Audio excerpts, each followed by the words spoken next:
লক্ষ্মীপুরস্থ যে সকল সাংবাদিক ঢাকায় বসবাস করেন তাদের বিশেষ আমন্ত্রণে আমি এখানে উপস্থিত হয়েছি। আমি আন্তরিকভাবে মোবারকবাদ জানাই। হয়তোবা এবার পারি নাই একসঙ্গে ইফতার করা, তবে আমি ইফতার মাহফিলে উপস্থিত হয়েছি।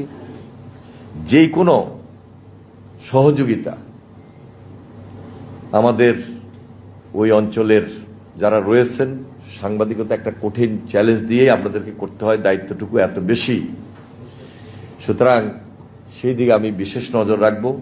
কখন কি প্রয়োজন, কি দরকার সেটা তো আছেই।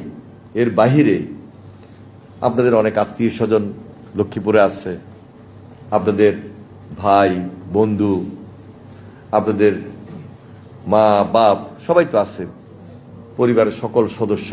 যে কোনো বিপদে আপদে আমাদের এই স্বল্পকালীন সময়ে দায়িত্ববোধ থেকে এটাই বলবো যে আমাদের এই সমাজ যেভাবে অন্ধকারে ছিল, কিছুটা হলো আমরা আস্তে আস্তে এটাকে আলোর পথে নিয়ে যাওয়ার চেষ্টা করছি এবং এই সমাজকে পাশে থেকে পরামর্শ দেওয়া, গাইড করা, পরামর্শ নেওয়া, গাইড নেওয়া, এটা তো ওতপ্রোতভাবেই আমরা সবার সঙ্গে জড়িত।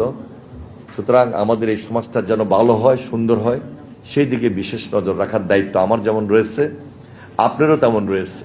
কারণ আমরা এমন একটা পরিবেশে আমাদের লক্ষ্মীপুরে মানুষ হয়েছি, যদিও আমরা জাতীয়ভাবে সকল রাজনৈতিক ক্ষেত্রে বা সকল দায়িত্বের মধ্যে আমরা নিজেদেরকে এঙ্গেজ করে রেখেছি।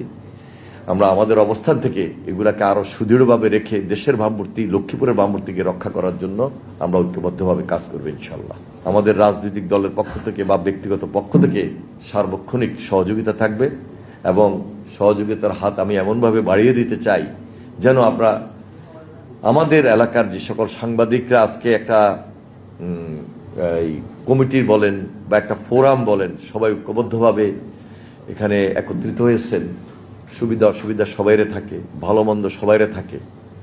তো ভালোটা তো ভালো, অসুবিধা বা খারাপটা যেন আমাদের খুব কমে আসে, যেন হাতের কাছে আমরা সবাইকে পাই, সহযোগিতাটা পাই। সেখানে সহযোগিতা বেশি প্রয়োজন হবে, সেই সহযোগিতা করার জন্য আমি মেন্টালি প্রস্তুত আছি এবং সেটা আমি করবো ইনশাল্লাহ।